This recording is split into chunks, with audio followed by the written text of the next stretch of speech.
do you have a ticket to go to take the space shuttle to next planet? Not yet. Not, and I don't have it either. So it means we're stuck here, both of us. Union is doing good things and it's increasing transparency, which is good. But my next question is transparency for who? Some people say, don't ask me where I'm coming from, ask me where I'm going. Back to basics. This is why we do this. What difference does it make for us? How can we help our clients? Back to basics. Look and prioritize what actually makes a difference. Sustainability is about what can I do for you? It's not about what you can do for me. What can I do for you? AI will make few people very rich and many people very poor. And we still believe capitalism is the right tool, but it needs to drive in another direction. The e-regulation is regulating transparency. E-regulation does not regulate that the business model needs to change. Two very big differences. I want people to understand that they vote with their money every day. That's the choice they have because it's given to them. Sustainability as a word has been associated so much nowadays with things that are really not about sustainability. Sasha, welcome to the podcast. Thank you very much. Pleasure to be here. Nice to have this podcast. Nice to participate. Thank you. We're glad to have you. I want to start with something that I was reading yesterday. Yeah. I read your newsletter, ESG on Sunday, and you wrote that sustainability has become such a terrible word. Why is that?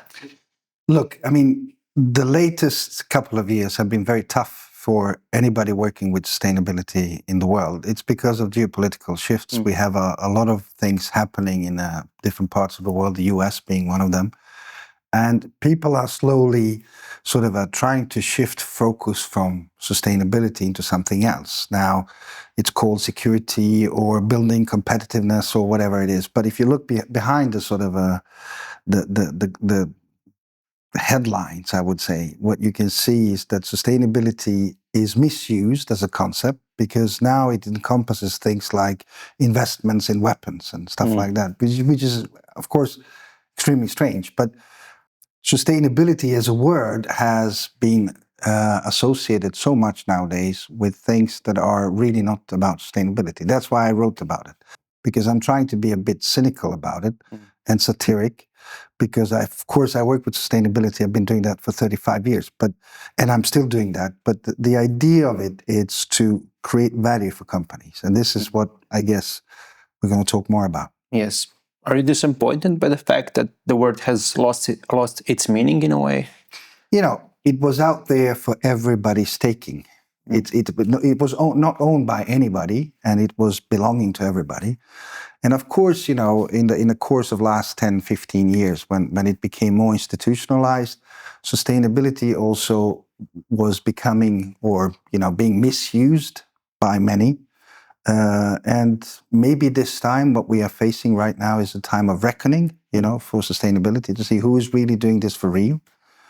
So there is a pinch of disappointment, yes, but there is also a lot of fighting spirit, you know, because I think it's actually now more than ever before that we can get companies to understand what the value is. Because they've been through this circle of compliance, you know, voluntary things, compliance, and now we come to the real business. So it's sort of a stage 3. Yeah. Real business and fighting spirit, as you say. You also wrote in that newsletter yesterday that when it comes to stopping climate collapse, the most decisive force is the flow of money. Yes. What do you mean by that? I mean, look, most of the people don't actually understand. It's not their fault because this is an educational issue. The Western world, market capitalism, is run by capital flows. We invest money around the world, pension money, saving money, investments, funds, stocks, bonds, whatever you name it. So that money, if it's invested in a responsible, sustainable way, creates value, but it also addresses the key sustainability issues like climate change, you know, working conditions, corruption, transparency, all of these other things. The shift of capital has enormous impact on how things in a real economy look like. So, you know, when I started working with this 35 years ago, $1 invested was sustainable and $9 were non-sustainable. About 4 years ago, the ratio was 5-5. And then I felt, oh, now it's a tipping point. Now we are very soon over on the other side. So more money invested in the good things, will contribute to create things that are much better, much more profitable, and much more sustainable. But that ratio has gone back. So now it's about $3 out of 10 that is sustainable. So some dollars have left the sustainability space, especially in the US. And why it's important? Let me give you an example. You vote in Croatia. You have a democracy, yeah? Yes. Yeah. So you vote every fourth year, yeah? But with your savings, with your money, you're actually not just voting in Croatia. You're voting on the global circus of financial industry. Because if you own stocks, shares, bonds, you are having a ticket to the financial world that is global. So the money is transferred second from one part of the world to another. People don't understand. So you vote every fourth year, but you're actually voting every day with your money. Because your money can contribute to do good things and can also contribute to do the bad things or things that are actually not really profitable for you in the long run. So when people understand that instead of just recycling, taking trains, doing what they can to address, climate things, whatever they do, if they understand that all of these things they do, and in the same time their money is invested in oil and gas companies, the effect of that becomes quite small and symbolic. So what I've been working with, what I want people to understand is to use the financial industry as a tool, because it's a fantastic tool. Capitalism is a great thing, but it's a tool. If you can build hospitals, but also you can build guns. So it's up to you. Yeah. How do you change the mindset of people? You say that with our finances, we're like voters in politics. In Croatia, sometimes we have a bad vote turnover, we have turnout. So how do you even emphasize this mindset when it comes to finance? I mean, we're human beings. We are, most of the people are closest to themselves. That's sort of how they work. That's what the system is built on. The pursuit of self-interest is the core thing in capitalism. So if my self-interest is to preserve my health and my well-being next 25, 30 years, and that well-being for my kids, I would like to use my money to do the life better for them and for myself. So my sort of a calculation is quite simple, but there's another one. Do you have a ticket? I don't, but do you have a ticket to go to take the space shuttle to next planet? Not yet. No, and I don't have it either. So it means we're stuck here, both of us. So we have to do something with what we have here. And I said before to you, I mean, this is very important to stress. The financial system is the only global citizen. No color. Money does not have nationality, no ethnicity, no color. It shifts around the world in seconds. Imagine if we can reshift the balance and invest that in a completely different way, that could create much, much faster transition for economies that we need. So going back to this voting analogy, I want people to understand that they vote with their money every day. That's the choice they have because it's given to them, but they don't understand it. They don't understand that if I invest in this and not in this, it can actually create much better performance, much better revenue for me in the long run and for my kids than the other. And you mentioned one positive example of that in your newsletter, the Dutch pension fund, I believe. Yes, it's Dutch. It's a fantastically interesting that you're taking that up because the Dutch pension fund has divested one of the biggest, actually the biggest asset manager in the world called BlackRock, because they don't want to deal with a supplier.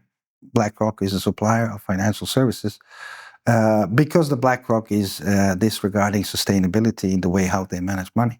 So, and there is another story in this, which is a bit of a sort of usually when we talk about this, not always so clear for people. Sustainable investments generates profits for people investing in this way. But like any other investment, it has its risks. And depending on who's managing the money, who are the people behind, who are the organization, it can be successful or not successful. People usually think when they think about sustainable investments, I have to give up a certain portion of profit, which is a very strange way of thinking because it's really not like that. And it almost feels like it's a double standard where there are some unsustainable investments, let's call them like that, and people feel like, okay, it's a risky adventure. Sometimes it goes bust, and then you have to accept that. And with sustainable investments, it feels like people are like, it has to be either hit or miss, and if it's a miss, then I don't want to hear about sustainability. Exactly, because then people say that it's not really real, it's flawed, and it's not delivering, and so it is a double standard. But I mean, look, it is a process. I think we have come far in Europe. So 80% of all the capital in the world is managed in Europe when we talk about sustainability. The ESG, sustainable investments, was never big in the US because the American financial industry, they like new products with high fees. And sustainability done in Europe, made in Europe, was done in a different way. So where the big asset managers were integrating sustainability in their day-to-day operations, not producing new products, new funds, new investments. And now where I'm working today in Japan, it's growing. I mean, Japanese and Southeast Asian market will grow about 60% next 6 years. So 2030, it will grow. I mean, it's rapidly growing. So interest is very, very big, but the reason is not really moral, responsibility, sustainability is important. Climate change effects in Southeast Asia are enormous. And people are actually feeling that we want to invest in solutions either to manage climate change, consequences, or actually to manage adaptation, how we're going to adapt to the changing environment.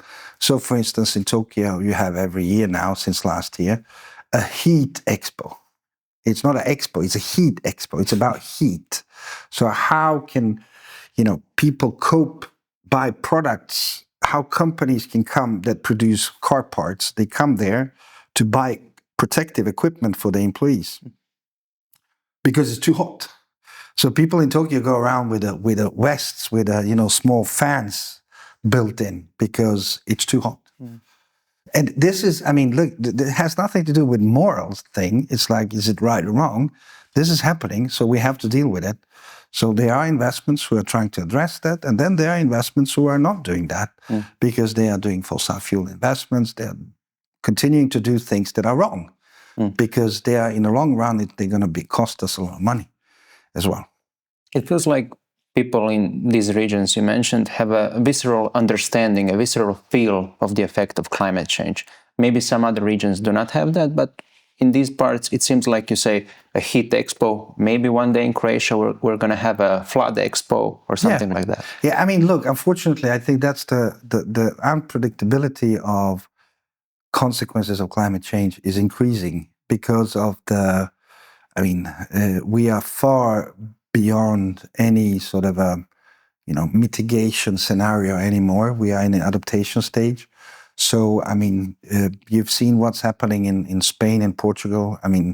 1 billion hectares have burned up, in these countries. And if you go to talk to people in Spain about climate change, I think they will definitely agree in terms of that this is sort of making the consequences even worse. But now the next question would be, in that case, so what about the Spanish pension funds, how they are investing their money? So it would be interesting. I might look at that, actually. Yeah.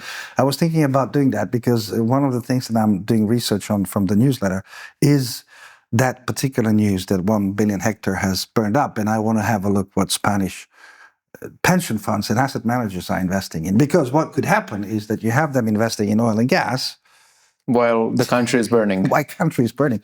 But we are humans, we are not logical in that way. So, yeah. Be sure to put that in your next newsletter if it happens, so that we're all familiar with it. Okay, let's come back to a bit positive talking about sustainable investments. You spent over 2 decades making the case that finance can and must be a driver of sustainable change. You've also spoken about moving beyond compliance, which we have now in the EU, and to go towards something that's called commercial sustainability. Correct. What does that mean? To make it, I'll just give you a bit of a reason why. So far, sustainability efforts done by corporates have not been recognized by the market because market valuates when they look at the corporates, they evaluate what they can make money on. So what I've recently done is that I've done quite a sort of an in-depth research of 3 markets in Europe, Sweden, Italy, and Switzerland, to look how financial markets are pricing sustainability when they do market cap valuation of the companies, to make it very simple. So market cap is the sort of overall measurement of the value of the company. So if sustainability has a value for the market, then the market cap of the company should be higher because of the sustainability credentials. And your numbers are staggering. You know, it's in Sweden, I think it's about 97%. I mean, you have to take into account that Sweden is a very mature, advanced market. So I analyzed 60 companies.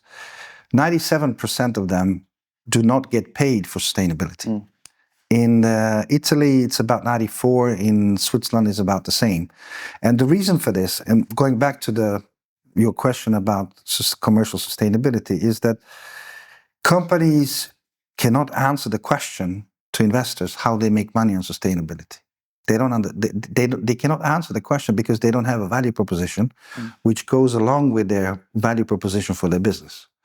So I've done this exercise in Japan with Japanese companies, which is extremely interesting. They're completely different culture, where the company does not have even sustainability report, but has information on products and service that addresses environmental impact, CO2 savings, or social related angle, which actually can make me as an investor choose to invest in them because they can scale that up, if you understand what I mean. So sustainability value proposition is a next big thing for corporates in the Western Hemisphere, even Southeast Asia. It's that we go from voluntary to compliance, and now the next stage is sustainable commercial, sort of a value proposition, commercial sustainability, how that becomes the key part of the business. It feels like it's embedded in the entire strategy in these cases. Could you give one more example that shows clearly the difference between value proposition in that sense and in this sense where it feels like it's something separate? Companies feel that they're separating this sustainability concept from their business and they're trying to, okay, let's be sustainable, but do our business as we usually do. I mean, I give you an example of, I cannot give you the name, but I can give you a sector. So pharmaceutical industry, this is a big company delivering the contrast, how you call it, fluid that is used for medical examinations when you go to doctor. You know, the contact fluid that they put MNR screens and all of these things. So this is a big supplier to American market. And they've been having all these, you know, big reports, sustainability ratings and all of these other things, but they were really not getting paid for this. And then they sort of did a lot of research and we had a conversation with them. And then we pointed out that they need to find somebody that runs sustainability within the company that has more of a business background, not really the just pure sustainability background. And the company worked with this, and then eventually they basically took out sustainability reporting and continued doing that, but they actually delivered sustainability reporting and started pitching the hospitals in the US with a completely new messaging on a product level. So they're selling a fluid, and they basically what they did is that they calculated, they could see that the fluid, 25 or to 35% of this sort of a glass could provide enough fluid to make enough screens instead of the full. So they were, you understand what I mean? So they were basically saying that they are saving so much money for the hospital because they don't have to buy as much fluid as before. And suddenly, when you have the public purchasing in Croatia and in US, it's the same process, public purchasing. So you have to fill in all of the things that you as a company have sustainability this and sustainability that. Nevertheless, it's quality and price that decides. So they were winning, I don't know, like 40, 50% more contracts because they put it down all the way to the product. Instead of talking about sustainability here, they sort of took it down all the way to the product. That's one example. So you think about, in a simple term, so think sustainability is going back to this commercial thing, it's if company thinks, what can I do for my client? That's the sustainability. How can I make my client easier life to address client challenges? Can I save my client energy? Can I make CO2 emissions be less intensive for my client? It's about reversing things. It's not about what client can do for me. What can I do for client? So it's another mindset about how you need to approach this. So it's working much closer. And I give you another example, which is a stunning thing. You know,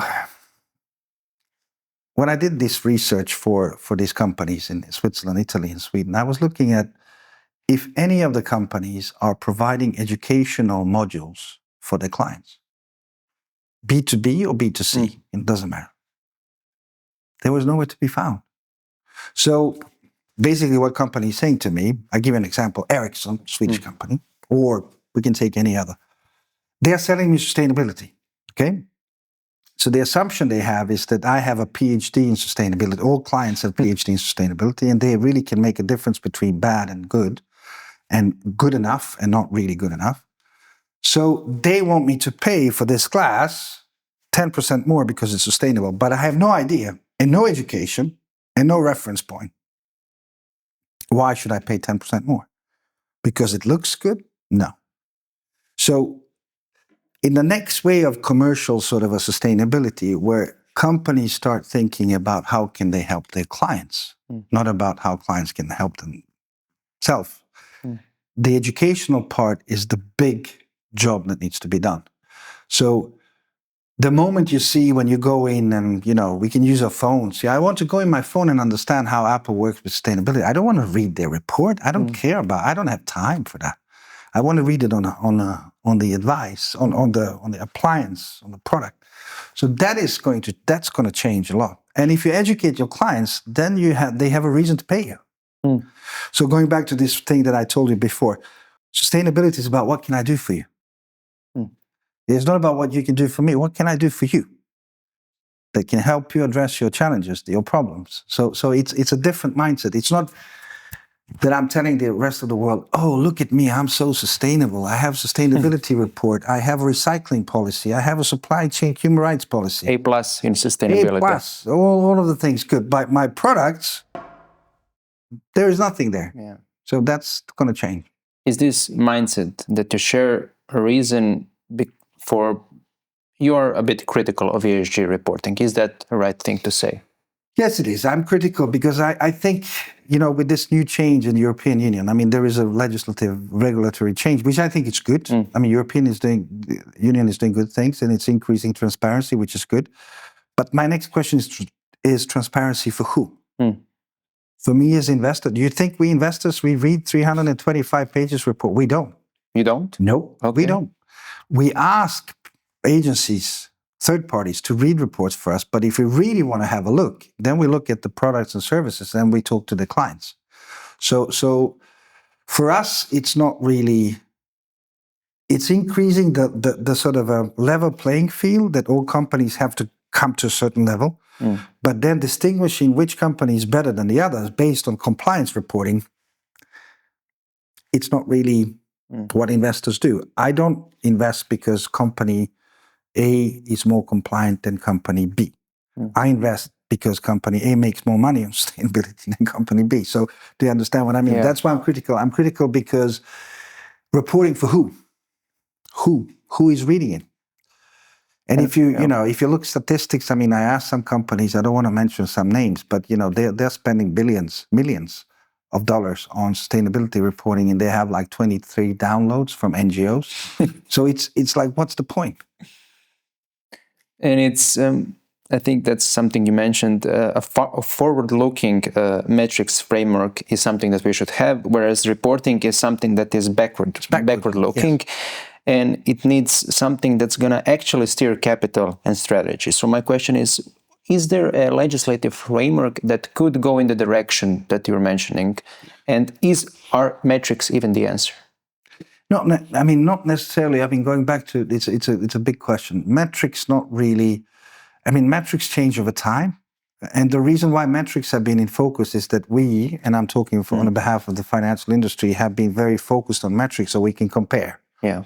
And that's the reason why. But I don't think the metrics will sort of cut it. It has been a metrics debate for a long time. I mean, one simple thing that could cut it is that we have COP30 coming up in Brazil, that they finally agree on a global CO2 price, and we have solved everything in 2 months. Because then we integrate the price in the valuation of the companies, and then it's game over. It's like we're done. But the question is, are we going to have the price, the CO2, global CO2 price? There is a lot of push from the developing countries, and the reason for that push is quite clear. You know, European Union is having this new regulation called CBAM, which is a carbon border adjustment mechanism on CO2. So, and the big countries like India, Brazil, African countries, they are delivering materials and minerals to Europe. They will have to pay the CO2 fees to enter European market. So now the big question in Brazil is going to be about how can we make this CO2, global CO2 price back on can we bring it back on the agenda, which I think it's relevant. But the other part of your questions is the forward-looking. You know, some people say, don't ask me where I'm coming from, ask me where I'm going.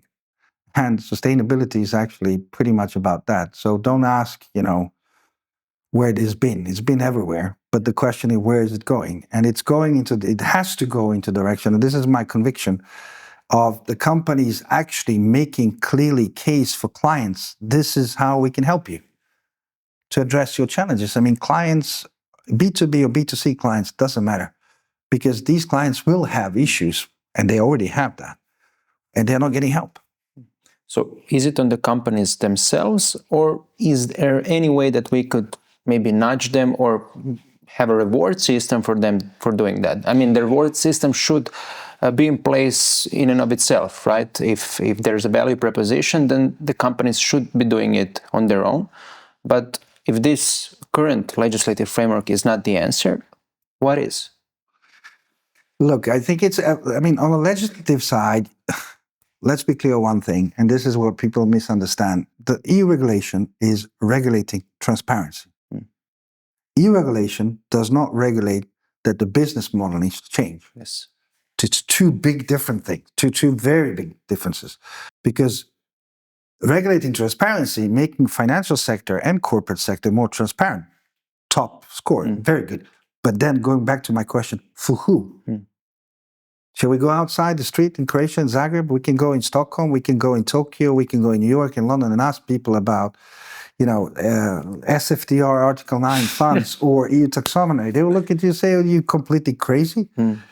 Because they don't understand. We have lost them. The corporates, financial industry, and politicians have lost voters on climate issues completely, all of them, because of the education as well.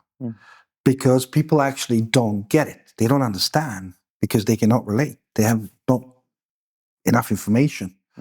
The same is on the client side. So I think the shift that is happening is that corporates themselves understanding that they have a compliance part they need to fulfill, they will do. But what about the rest? How can we make money on this? And as soon as they start thinking about this, the best market for you, for any company, is if you have market that you have shaped and educated, because then they come to you and buy from you. So it's very much in their own interest. Politicians, you know, I don't know. I mean, for me, it's a big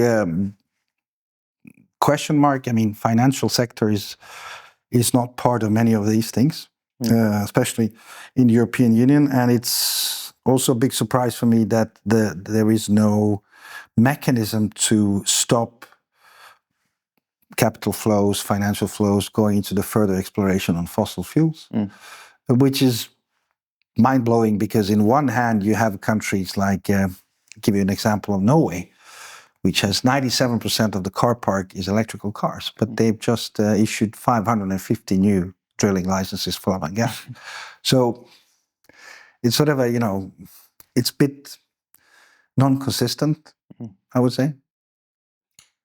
You mentioned education and educational modules the company could have. Yeah. So it feels like your answer is, instead of more regulation, we should have more education. Much more education. Much more education. Because You have this standard answer that I get from CEOs and people that I meet on investor meetings, is that when I ask them how do you make money on sustainability, and the answer usually I get is no.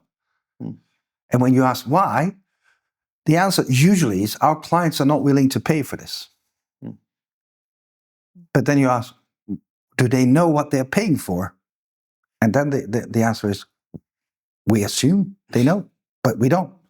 We don't know. In your It Hurts, But It's Worth It essay, you argue the real issue, like we said, isn't ESG returns, but the capital is still flowing to unsustainable activities.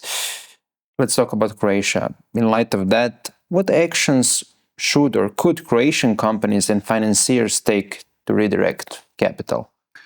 The first things first. I mean, Croatia is a small market, which is regionally very much connected to other regional markets. It's very dependent energy-wise, I think, from other parts, other countries as well. It's not completely self-sufficient. Croatia will be heavily hit by climate change. I think, that you can clearly see, when I read newspapers and when I need reports, I can see that your how you call it, Adriatic coast holiday season is moving. So it's probably not going to be the big one in June and July. It's going to be in August and September. It's going to move to October and November. So that's going to change a lot of things. Water issues in Croatia are quite big. I think what needs to be done is probably that Croatia needs to think, most of the companies here would be benefiting a lot from, let's say, a joint climate fund or, transition fund, Croatian transition fund, we can call it whatever, where the government and the corporates go together and actually build a capital base to invest in transition of Croatian businesses, which is, think about it like a Marshall Plan for Croatia, but from sustainability point of view, where you can get the cheap capital from outside in the structure like that, with a state, it's called a private-public partnership, PPP, where you can have a fund that actually can be managed in a way that it can help Croatian businesses transform. Could be managed to buy companies outside Croatia, do mergers and acquisition between the Croatian companies and companies in other countries. So the opportunities are, endless. But it's more about thinking how can we use the infrastructure to help us. And I'm very surprised that there is no such solution in Croatia today. I've been talking about it for many years, but I really hope that there are people out there that they can do that. Are there any lessons we can draw from Japan? Look, yes, I can give you one example. This is what, not even the government officials in many countries know. So Japan has, after Kyoto Agreement, which is many years before Paris, they've developed a fantastic mechanism called Joint Carbon Mechanism, JCM. And it is the only government sort of a certified carbon credit in the world. And the way it works is the Japanese government has a bilateral agreement with the countries in developing worlds, like, and even in Eastern Europe, Moldova is one of them, outside European Union. Japanese government invests 50% of capex, which is capital expenditure for a project that is renewable. So biochar, sun, solar, wind, whatever. And when the project is delivered, it generates CO2 credits. Japan takes 50% of the credits back home to its own industry. So this is one example of how you can use the government money and government sort of a support to help you to generate things in other countries. And in cultural terms, mindset, do you think that anything that we can draw from Japan as a culture? I give you a saying from Japan, which I learned very early on when I started working there. They say, when you get a new job, or when you start with something new, sit on a rock for 3 years. That's this expression in Japanese, sit on a rock for 3 years. What it means is that patience, this enormous patience they have. They have a patience which is, I haven't seen it anywhere else in the world, in the way how they build relationship, but also it can actually hit you on the other side because they have so much patience, things tend to take very long time. Yes. Yeah. But sit on a rock for 3 years and, you're going to figure it out. Speaking of Japan, this year's Support Sustainability Conference held a pitch competition for green startups, and the winners will get a study visit to Japan, including meetings with Japanese ESG funds. As the person leading this visit, what will you focus on teaching them? What do Japanese investors look for that our Croatian founders can implement in their pitches, in their ideas? I mean, there are a couple of things they are looking for. The first thing, can we bring it to Japan and make it better? Because that's what Japanese are good at. So they take everything from the rest of the world, they bring it to Japan, and they do a bit of improvements and make it better. And that's how they make money and scale it. So first of all, idea needs to be, I would not say unique, but it needs to be workable. So it's like there is something in the idea that is very appealing. Number two, it needs to be scalable. So they need to feel that this is something that we can scale and we can apply in different parts of the world, different geographies. In terms of the cost-benefit financial sort of analysis on how does it actually really look like, and personalities. On the end of the story, it's all about people. And the founders of these companies coming to Japan, they will come with their solutions, their decks, their presentations, which is, of course, what they should do. But on the end of the story, it's about them as a people. Because you actually, when you do this kind of thing, in most of the cases, you're investing in people. Not in solutions, actually in people enabling these solutions to see the day of light, So the story about business is actually a story about people. Yes. So wearing your investor hat, are there any, you mentioned things that we could do in Croatia, but let's talk concretely. Are there any projects in Croatia that you would personally finance in, let's say, next 2 years, 3 years, 5 years? Something that interests you or that would interest you? Of course. Water infrastructure, very interesting for me.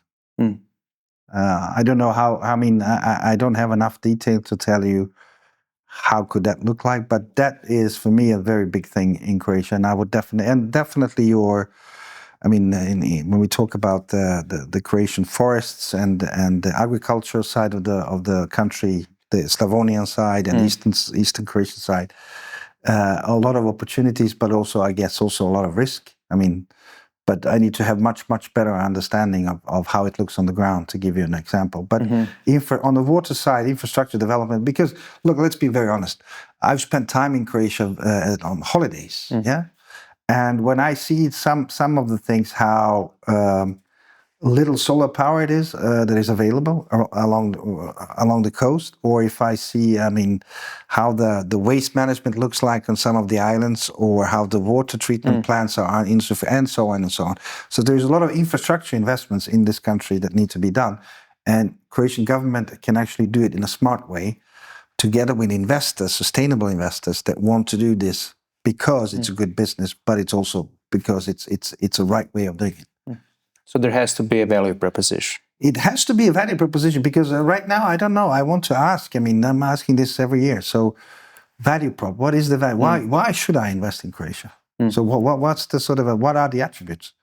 Let's talk a bit about Trump just for a second. The Trump's administration, as we mentioned, has led, its anti-ESG agenda has led to major U.S. financial institutions withdrawing from net zero alliances. And a broader political backlash against what ESG critics call woke capitalism. And I already mentioned at the beginning, and you said that sustainability has become a terrible word. From your perspective, how is this American retreat affecting the broader sustainable finance ecosystem? In a narrative way, rhetorics, it does affect. It's affecting boardrooms, it's affecting senior people, C-suite, across Europe as well. But the difference in Europe is that this is a part of legislation. So it's not just, you cannot just walk out, even if you would like to. I think the entire thing that is happening in the US, it's because the ESG and sustainable investments have been politicized that much. It's a fantastically useful thing for Trump administration. because it actually hasn't hurt America at all. So, I mean, as that's the story they tell. Yeah. And it hasn't sort of taken American jobs away or, hurted their freedoms or anything like that. On the contrary, many of the states that are forbidding sustainability investments in pensions and so on are the heaviest hit by climate change, which, it's a bit absurd, but that's what it is. Europe, I think we are, it's a different situation, but I think if European companies don't really get this commercial sustainability mindset, it's going to hit them hard too. Yeah. So how should we navigate? By we mean Croatian and European businesses. How should we navigate this polarized landscape? Back to basics. This is why we do this. What difference does it make for us? How can we help our clients with what they need? Back to basics. Look and prioritize what actually makes a difference. Forget about makeup, greenwashing, whitewashing, whatever. Back to basics in terms of this is why we do this. This is how we do it. This is how this helps our clients. This is the way we can make money on this. Because if it doesn't resonate in that sense, it actually doesn't matter. Because you have this very sort of schizophrenic world where you have all the reports and the AAA rated all of them. So how can, it's like everybody's doing the same thing. Now you can use AI tools to report, and we as investors, we can use AI tools to cheat the other AI tools. Yeah. To find you. It becomes the robot game. So it's not about, it shouldn't be about that. You mentioned AI. Right now, every company seems pushed to adopt AI tools, and we know that AI is hugely energy intensive and not inherently sustainable. How do you see this tension within this technology between embracing it and managing its footprint in the environment? The footprint is enormous. The energy use in the US have gone, I think, 40%, and it's expected to go 50% more. Yesterday in the Financial Times weekend, which I read on the weekends, there was a big article, a big so-called lunch interview that you have every week. And it was an interview with one of the founders or fathers of AI. And the heading of that big article on that page was, AI will make few people very rich and many people very poor. My biggest concern is actually not the AI itself or language model. It's not even artificial intelligence. You know the story about this, about artificial intelligence. It's actually a language model. It's not artificial intelligence to be called intelligent, because the way how these guys, when they were developing this, there's a book about this, fantastic book. You should read it. It's called Empire of AI. Fantastic book. But the reason why they call it AI, because it sounds cool. It's all about marketing. Yeah, but it sounds cool. It's a pitch they made in Silicon Valley. So it is a language model that gets trained by us, because the more information you put in, the smarter it gets to connect the dots, sort of. But it's not artificial intelligence per se. It's a language model. But in terms of the energy use, it's going to quadruple. That's why you will see the increase in nuclear power.